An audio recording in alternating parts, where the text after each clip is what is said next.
What is up, everybody? This is Michael Smeltzer with Wolverine Chronicle, and I have a very special guest for you guys today.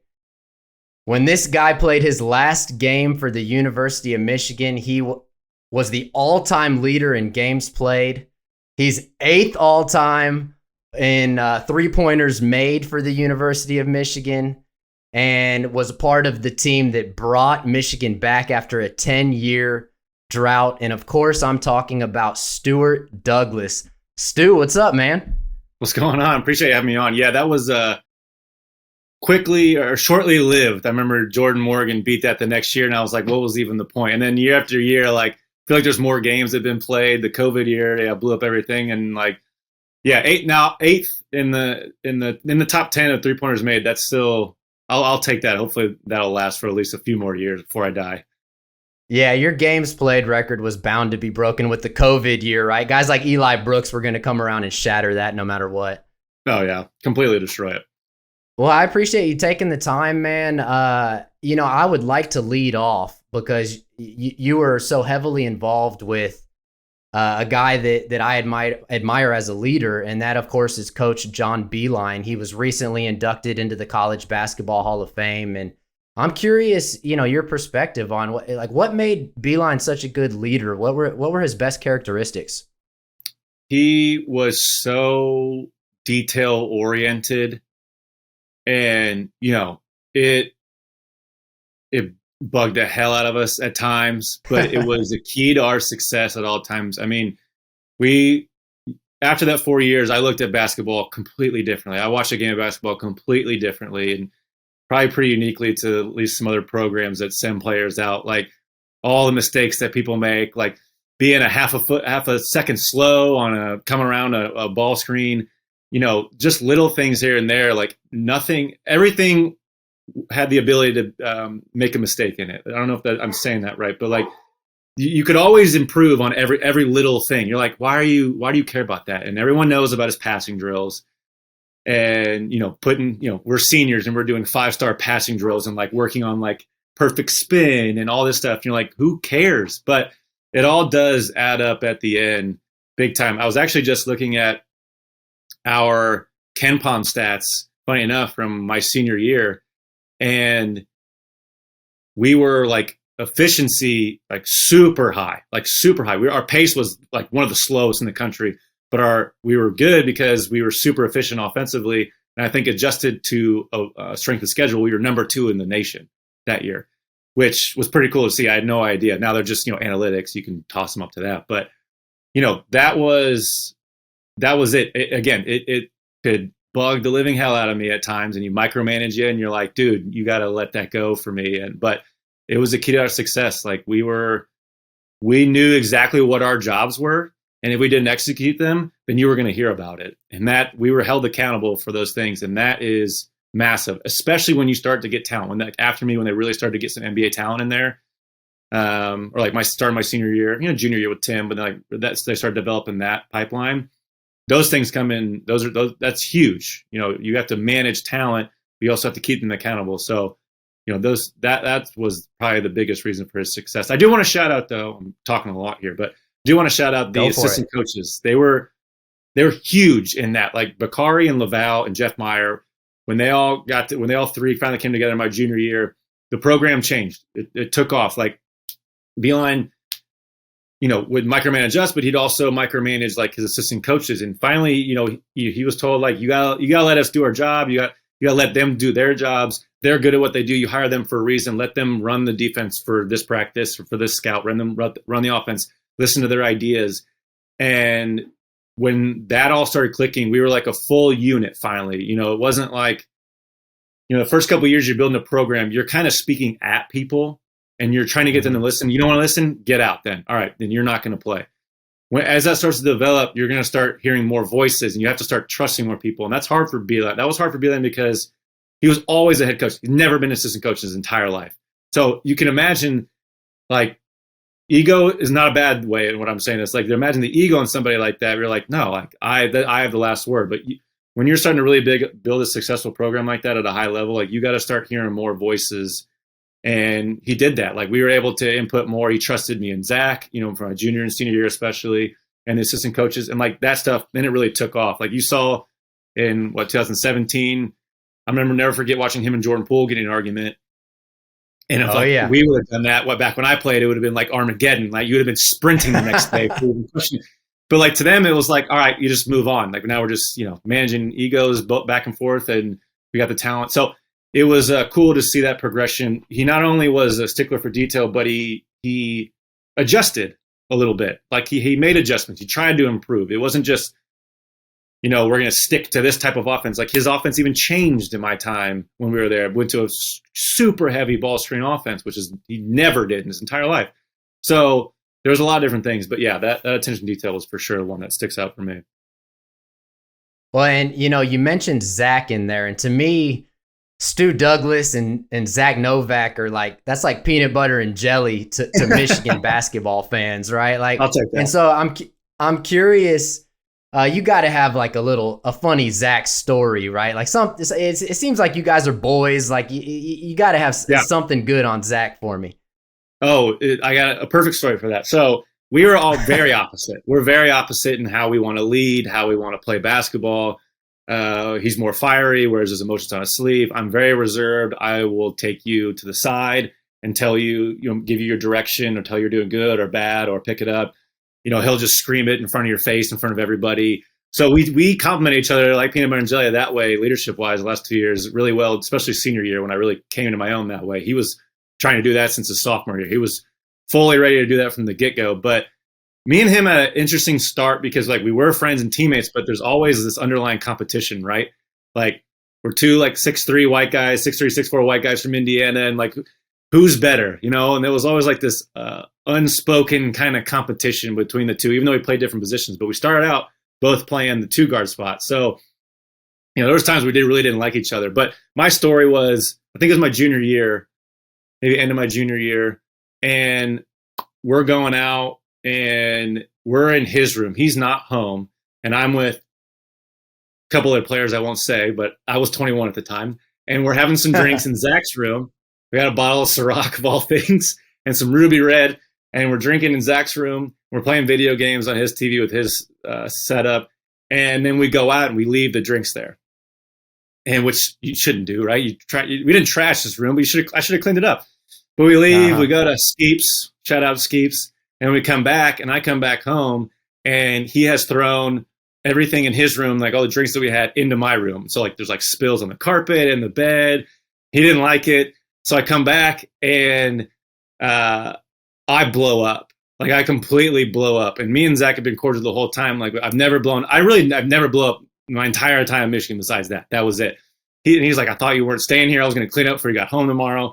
But I completely blew up, got out of the house, got forced out of the house. And after that, like, he was like, oh, I didn't know you had that in you a little bit. And I think we both had a mutual respect. And I think it was like one of those times where you just need to like get out all like your underlying competition, all your underlying tension that you had, like the tension you can't really speak on. And it just got it out. And ever since then, like we were like right there, just thick as thieves in terms of like in unison with how we thought, how we should direct. Like we had mutual respect for each other. We always did, but like that peaked it out to max levels after that. So it was an interesting way to do it, but I mean, however you get there, you get there eventually. So that's always my fun Zack story. I think that's what is like the initiation for brothers, right? Like you're not really brothers until you get in a fight, right? So you had to work it out a little bit.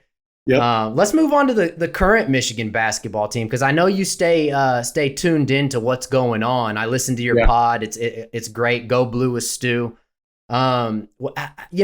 It's obviously been a little bit of a bumpy ride this year. What's your overall assessment of Juwan Howard and this current staff and this current team? Yeah, man, that's a complicated answer. I think I'll answer it this way, saying that I think they finally figured out their balance offensively in who they are or who they're going to be, who they want to be, whether or not, that end up them making a tournament and winning games.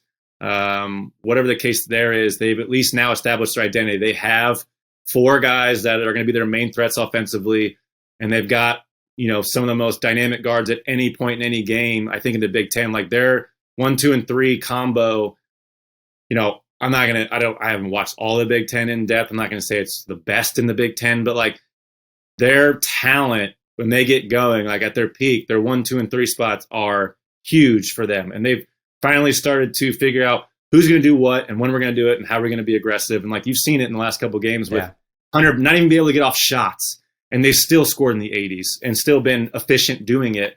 So I think they figured that out that way. That's been a long journey for Juwan. I don't envy the coaching staff at all. I've had my own opinions about what the coaching staff should do and how they should execute plays, how they should utilize players, but that takes a lot of time, so much time. It's so easy for you and me to sit here and just say it.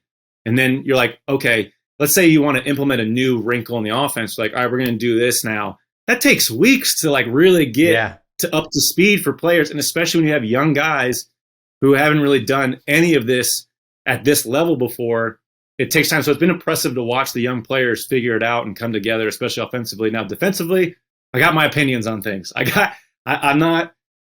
a lot left to be desired there. But again, young guys still figuring out what the hell help side is, how to get around. The last game, it was Kobe Buffkin, who I think is one of the best perimeter defenders. Their best perimeter defender, like consistently, all in all, help side and on the ball. And he was the guy who lost Peyton Sanford for 2 threes and an and 1 3, like 2 threes back to back in the last minute. And I know Kobe, that'll never happen to him again. Like that's the type of stuff you have to figure out, and it sucks that has to come in a loss. But I know that now that'll never happen again. So you have to be patient with them. It's kind of a back and forth with this team and coaching staff where you're like, you want to shake him, like just do this, and it's like, it's not that easy. So I've seen in real time them learning, the coaching staff learn. Like I've seen Juwan figure out how to coach a young team. When you had Livers and Franz and Hunter and that team, like that was a lot easier. That was so much easier to coach. Like even when they made defensive mistakes, they were still like 3 guys 6'8" and above that would just figure it out. Like this team's just very different. So he's coming into his own. He's growing a lot. Like top to bottom, everybody's growing. And like I think no matter what happens, that's all you can ask for. I hope there's not the same talks for his head, for his job, kind of like how Belein went through my junior year. Yeah, I think there's still some room for improvement, but I'm seeing it. So I'm excited. I'm excited, but I'm going to try and remain optimistic. I have remained optimistic throughout the entire year, but this team does excite me a lot. Yeah, same here. That's the approach I've taken, especially when your starting point guard tears his ACL, right? Like that's not a recipe for an easy road. I was thinking about this, but do you think Jet Howard is the best freshman we've seen at Michigan since the Fab Five? That's a good question. I think he's at least up there. The only guy I would say is Trey, and I would put Trey ahead of him, but I'm biased because I play with Trey.